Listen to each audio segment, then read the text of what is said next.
ஒருநாள் கிருஷ்ணதேவராயரின் அரசவையில். நேற்று எனக்கு என் தலையில் என் அழகான கிரீடத்திற்கு பதிலாக ஒரு கழுதையின் தலை இருப்பது போல் கனவு கண்டேன்.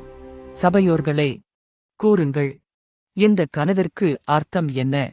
அப்பொழுது தெனாலிராமன் அரசவைக்கு வருகிறார். மன்னா, ஏன் ஒரு கழுதையைப் போல் யோசனையில் ஆழ்ந்திருக்கிறீர்கள்? தெனாலி, என்ன தைரியம் உனக்கு? என் கனவைப் பற்றி உனக்கு எப்படி தெரியும்? மன்னா, பொறுமையாக இருங்கள். உங்கள் கனவுக்கு அர்த்தம் சொல்கிறேன்.